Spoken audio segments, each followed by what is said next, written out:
जब बात हिमालय की आती है तो मानसरोवर, कैलाश, अमरनाथ आदि पवित्र स्थानों की याद आ जाती है।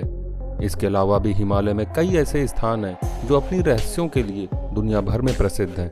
आज तक विज्ञान हिमालय के कई रहस्यों से पर्दा उठाने में सफल नहीं हो सका है।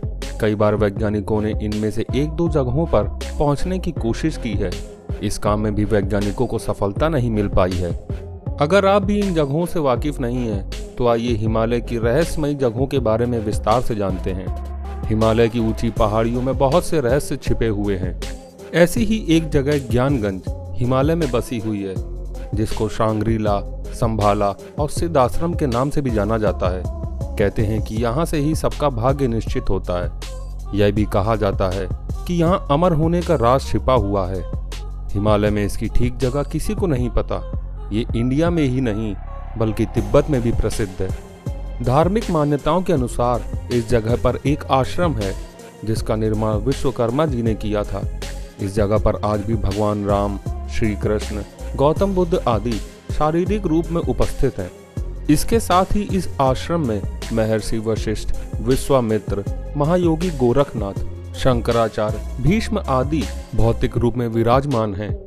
इस स्थान के बारे में सर्वप्रथम स्वामी विशुद्धानंद परमहंस ने लोगों को जानकारी दी थी। ऐसा माना जाता है कि यहाँ सिर्फ सिद्ध पुरुषों को ही आसानी से जगह मिलती है।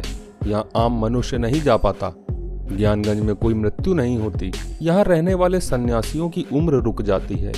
ज्ञानगंज हिमालय में कहाँ पर स्थित है, इसके बारे में आज तक किसी को भी कोई जानकारी नहीं है।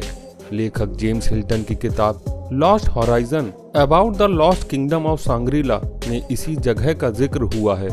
वाल्मीकि रामायण और महाभारत में भी ज्ञानगंज का संदर्भ आता है। तिब्बत में लोगों के बीच यह स्थान काफी मशहूर है।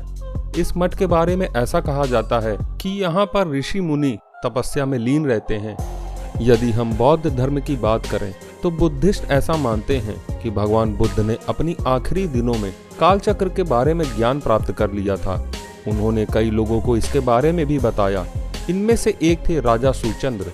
राजा जब इस ज्ञान को प्राप्त कर वापस अपने राज्य में आए, तभी से तिब्बत के उस स्थान को शंभाला कहा जाने लगा। शंभाला का मतलब है खुशियों का स्रोत। आध्यात्मिक शक्ति के इस केंद्र में बुद्धिस्ट जाने का प्रयास करते हैं, लेकिन इसका रास्ता किसी को समझ में नहीं आता। आपको जानकर हैरानी होगी कि आजकल के मैपिंग सिस्टम की मदद लेकर भी इसे नहीं ढूंढा जा सका। ज्ञानगंज में योगियों के अमर रहने की बात पर विज्ञान तर्क देते हुए यह कहता है कि एक निश्चित आयु के बाद मनुष्य की मौत हो जाती है। अगर बॉडी में लगातार नए सेल्स बनते रहें और किसी तरह से ऑर्गन्स को लंबे समय तक स्वस्थ रख सकें, तो इंसान 1000 साल तक भी जीवित रह सकता है। आपको आज का ये वीडियो कैसा लगा, हमें कमेंट कर जरूर बताएं। अगर आपको ये वीडियो पसंद आया हो तो इसे लाइक करें और ऐसे ही इंटरेस्टिंग वीडियोस देखने के लिए मेरे चैनल को सब्सक्राइब करें। धन्यवाद।